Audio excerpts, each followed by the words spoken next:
Hello जी, नमस्कार। कैसे हैं आप सब। मैं रेनू एक बार फिर से वेलकम करती हूँ आप सबका आपके अपने चैनल में। कुछ लोगों ने मेरी बातों का बतंगड़ बना दिया है। कुछ लोगों ने कहा है कि मैं जिस तरीके से बात कर रही हूँ, मैं कह रही हूँ कि ससुराल वाले ऐसे इस टाइप की चीज़ों की डिमांड करते हैं, वो एक रिचुअल्स होते हैं। कुछ लोगों का कहना होता है कि रीति रिवाज है, ये तो फॉलो करने पड़ेंगे सब लोगों को। तो मैं आज के वीडियो में सिर्फ और सिर्फ उन लोगों से एक बात कहना चाहूंगी। वो जो रिचुअल्स जो वो उन्होंने बताए हैं, जिन चीजों को वो रीति रिवाज का नाम ले रहे हैं, क्या वो रीति रिवाज इतने जरूरी हैं कि किसी इंसान की जिंदगी उनके सामने कम पड़ जाती है। आपको पता है, हमने पिछले दिनों भी एक केस देखा था, आयशा का केस आया था, अभी रशिका का केस आ रहा है हाल ही में। और ऐसे ये लोग तो ऊपर आ गए नहीं, ऐसे पता नहीं कितने ऐसे केसेस होते हैं जहां पर इन रिचुअल्स के नाम पे थोड़ी थोड़ी डिमांड बढ़ती जाती है ससुराल वालों से। छोटी छोटी चीजों की डिमांड होती है और फिर वो आगे जाके बहुत बड़ी हो जाती है। और फिर वो लड़की जो है वो हार जाती है, बार बार अपने मायके ससुराल मायका ससुराल करके बीच में वो इतनी परेशान हो जाती है कि वो आयशा के जैसा काम कर जाती है। और उन्हीं चीजों को देखते हुए मैंने यहाँ पे एक वीडियो बनाया था। मैंने उस वीडियो में सिर्फ ये कहा था कि अगर इस तरीके की कुछ भी कार्रवाई होती है आप लोगों के साथ में, मैं सिर्फ उन्हीं गर्ल्स को बोल रही थी, मैंने उन्हीं गर्ल्स को टारगेट किया था जो मेरे जैसे मैंने मेरी सिचुएशन में रखा था। कि जिस तरीके से मैंने सबको मना किया, मेरे से इन चीजों की छोटी छोटी चीजों की डिमांड होती है रीति रिवाजों के नाम पे, तो मैंने साफ मना किया, भाई मुझे नहीं चाहिए। मायके को भी मना किया, मायके में भी कि नहीं मम्मी इधर से कुछ भी नहीं आना चाहिए, हमारे यहाँ नहीं चलता। और ससुराल में भी अपना पक्ष रखा। अगर खुद मजबूत बनेंगे, खुद कहेंगे कि नहीं हमें नहीं लेना, हमारे घर में नहीं आना चाहिए, फिर क्या ससुराल वाले क्या मायके वाले कौन कर देगा इन चीजों को बढ़ावा। अगर मैंने साफ मना कर दिया, खुद मजबूत बने। और उसमें मजबूती में खुद को ये नहीं है कि आप इंडिपेंडेंट हो, आप खुद के ऊपर डिपेंड हो, आप अच्छा कमाते हो तभी आपकी चलती है, नहीं ऐसा कुछ नहीं है।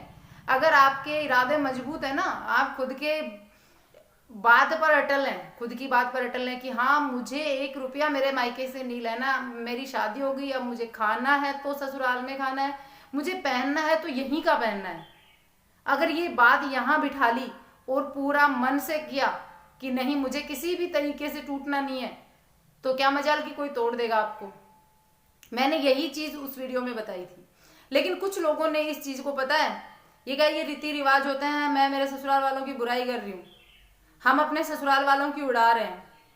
मैंने ससुराल वालों की बुराई नहीं की उसमें, मैंने सिर्फ और सिर्फ एक बात कही है कि इन रिचुअल्स जो हैं, ये इस टाइप के रीति रिवाज जो हमारे पूर्वज चला के गए थे, जिनका कोई मतलब नहीं है फिलहाल, जिनके कारण एक गरीब आदमी मर जाता है कमाते कमाते, उसके अगर 2-3 लड़कियां किसी बंदे के हैं तो वो उन लड़कियों के ससुराल वालों की रीति रिवाज पूरे करते करते अपने घर के बाकी काम नहीं कर पाता, वो कर्ज में डूबा रहता है। मैंने सिर्फ ये बात कही थी। समझने को समझने वाले, अगर कोई समझना चाहे तो समझ सकता है कि क्या कहा गया था। और ऐसा होता है, इसी समाज में होता है। सब लोग अपने, मैं ये नहीं कह रही सभी के साथ होता है, सब लोग अपने समाज में देखो कितनी, अपने इसी आजू बाजू के एरिया में देखो, उसी जगह से बिलोंग करते हो जहां से मैं करती हूँ। इसका मतलब ये नहीं है कि रुद्रपुर में मैं बिलोंग करती हूँ, रुद्रपुर में रह रही हूँ तो आप लोग भी यहीं रह रहे हो, नहीं। इसका मतलब है कि जिस गली मोहल्ले में आप बैठे हो वहां पे आपको ज्यादा नहीं तो 4-5 केस ऐसे देखने को मिल जाएंगे जहां पे कि एक गरीब आदमी है वो नहीं दे सकता, लेकिन आए दिन किसी तीज त्योहार के नाम पे, किसी फंक्शन के नाम पे और ससुराल में भेजा जाता है कुछ ना कुछ। और वो 2,000, 5,000, 10,000 कितना भी अमाउंट हो सकता है, कोई भी गिफ्ट हो सकते हैं। मैंने उनका विरोध किया था कि वो नहीं होना चाहिए। भाई आप बताओ ना मेरे को, कौन से लड़के वालों की तरफ से लड़की के घर में गिफ्ट जाते हैं, कहीं देखा है आपने? इसी चीज का विरोध किया था मैंने, सिर्फ इतना ही कहा था। लेकिन उस चीज में ये बातें कहां से आगे कि भी ससुराल वालों की बुराइयां हो रही हैं। ससुराल की बुराई, जब कोई लड़की अपने ससुराल जाती है ना, तो ये सोच के नहीं जाती कि वहां कोई उसका अपना नहीं है, वो सब उसके पराए हैं, कोई ये सोच के नहीं जाती, वो उनको बहुत अपना बना के जाती है। जब ससुराल में जाते हैं ना, मैं मेरी फीलिंग बता रही हूँ, और मैं मेरा नजरिया जो मैं मेरे लिए सोचती हूँ वही मैं सबके लिए सोचती हूँ। मैं ये नहीं सोचती कि मैं मेरे लिए अच्छा सोच रही हूँ और दूसरे के लिए मैं बुरा सोच रही हूँ, मैं वो नहीं बता रही। मैं मेरे लिए जैसा मैंने सोचा वैसे ही मैंने दूसरों की थिंकिंग सोची है। कि जब मैं ऐसे सोच रही हूँ कि मेरे सपने ससुराल जाने के टाइम पे जैसे थे, मेरे ख्याल से हर लड़की के वैसे ही सपने होते हैं। कोई लड़की घर नहीं तोड़ना चाहती। जब वो ससुराल जाती है, वो एक अलग सपने, अलग संसार के साथ में वहाँ जाती है, उसके सपनों में एक अलग संसार बसा होता है। लेकिन जब वहाँ जाती है, वहाँ देखती है कि उसकी हर एक छोटी छोटी एक्टिविटी को नोटिस किया जाता है, उसको हर एक चीज़ पे पाबंदी लगाई जाती है। कुछ एक लड़कियां होती हैं, उन पाबंदियों को सहन कर लेती हैं और घुटन में जीना सीख जाती हैं। कुछ होती हैं मेरे जैसी, जिनको नहीं बर्दाश्त होता, वो उन घुटन के खिलाफ, उस पाबंदियों के खिलाफ बोलना स्टार्ट कर देती हैं, जिनको बदमाश कहा जाता है, बदचलन कहा जाता है कि बदमाश है। बाद में उसको बदमाश का टैग लगा दिया जाता है कि बहुत बदमाश है। तो अब एक बात बताइए आप, कि घुट घुट के जीने से अच्छा है कि हम बदमाश कहलवा लें कि बदमाश है तो है भाई। और मैं सारी सबकी बात नहीं कर रही, होती होंगी कुछ लक्की भाई, हम तो नहीं है, होंगी कुछ लक्की जिनको सब कुछ वैसा ही मिला जैसा उन्होंने सोचा था, सपने जैसा संसार मिला। लाड में हाथ में रखने वाली सास मिली, खूब लाड़ प्यार दिखाने वाले ससुर मिले, सहेली जैसी ननद मिली। हस्बैंड तो सबको ही अच्छे मिलते हैं, कुछ एक होती हैं बेचारी जिनको नहीं मिलते, जो सपोर्ट नहीं करते, लेकिन सास ससुर ननद सब अच्छे मिले।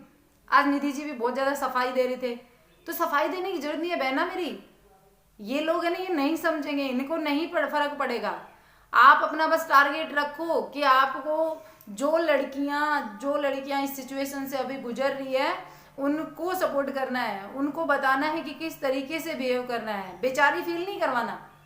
अगर हम बेचारी फील करके सामने आएंगे तो सामने वाली को क्या सीख मिलेगी? जो इस सिचुएशन से गुजर रही है वो तो ये सोचेगी ना, इसका कोई हल ही नहीं है। वो तो अपने माँ बाप के सामने भी वैसे ही दुखड़ा रोती रहेगी और ससुराल में वैसे ही दबती रहेगी। तो बेचारी फील करवाने से मतलब क्या है? बेचारी फील नहीं करवाना, किसी के सामने सफाई नहीं देनी कि हाँ भाई है, मैं बदमाश हूँ, हम हैं बदमाश, नहीं टॉर्चर बर्दाश्त होता। और हाँ, जिन औरतों ने, जिन्होंने इसके खिलाफ ये रिचुअल्स बताए ना, ये रीति रिवाज होते हैं और ससुराल की बुराई करना ट्रेंड बन गया है, मैं उन लोगों के सामने सिर्फ हाथ जोड़ के एक बात कहना चाहूंगी, महान हुआ, बहुत महान हुआ। एक प्रथा चली आ रही थी पुरातन समय से, बहुत पुरानी प्रथा थी कि जब हस्बैंड की डेथ हो जाती थी तो उसकी वाइफ को भी क्षति कर दिया जाता था, उसके सामने, उसके साथ ही जला दिया जाता था। वो मेरे ख्याल से आप जैसे जो महान जो थे ना लोग, उन्हीं के द्वारा चलाई गई प्रथा होगी। ठीक है, और आप लोगों को बहुत जल्द बताऊंगी इन रीति और ये जो रीति रिवाज जो होते हैं ना, इनका कारण क्या होता है। ये रीति रिवाज जो होते हैं ना, ये कहाँ से स्टार्ट होते हैं और क्यों स्टार्ट होते हैं। अगर बहुत सारी मेरे को आंटियां वगैरह, आंटी देख रही होंगी, बुजुर्ग, और बहुत सारे ऐसे भाई बंधु देख रहे होंगे, बहनें देख रही होंगी, आप लोगों के साथ में शेयर करूंगी वो टॉपिक भी कि कहाँ से ये रिवाज शुरू होते हैं, किसके कारण हमारा घर बर्बाद होता है, कौन ऐसे होते हैं जो कि हमारे घर में एक माचिस की तिल्ली लगा के जाते हैं और हम नाम बहू का लगा देते हैं। बहुत जल्द आप लोगों के साथ में शेयर करूंगी। और हाँ, आज मेरा जो जवाब था, जिनके लिए मैंने ये वीडियो बनाया था, आप लोगों को मेरा प्रणाम। बहुत अच्छी सोच है आप लोगों की कि हाँ, ससुराल वालों की बुराइयां झूठी हो रही हैं। वो आयशा फोकट में बेचारी खुदकुशी करके गई, और भी पता नहीं कितनी जला दी जाती है, फोकट में करती हैं। ससुराल वाले बहुत धन्य होते हैं, बहुत अच्छे होते हैं। ठीक है, तो चलिए हम एक नए वीडियो के साथ में मिलेंगे, तब तक के लिए bye bye, take care, thanks for watching. और मेरी इस मुहिम का हिस्सा बनने के लिए चैनल को सब्सक्राइब करना, वीडियो को लाइक करना बिल्कुल मत भूलना। अगर आप भी इस बात से एग्री करते हो कि इस टाइप के सारे ये सिस्टम हम खुद अगर सामने आएंगे तो ही समाज से हट सकते हैं। हम खुद अगर पहल करेंगे तो ही बाकी पहल करेंगे, हम खुद आगे आएंगे। ठीक है, जो मेरी इस बात से एग्री करता है वो फटाफट से चैनल को सब्सक्राइब करें और मेरी इस मुहिम का हिस्सा बने। ठीक है, फिर मिलेंगे एक नए वीडियो के साथ में। Thanks for watching.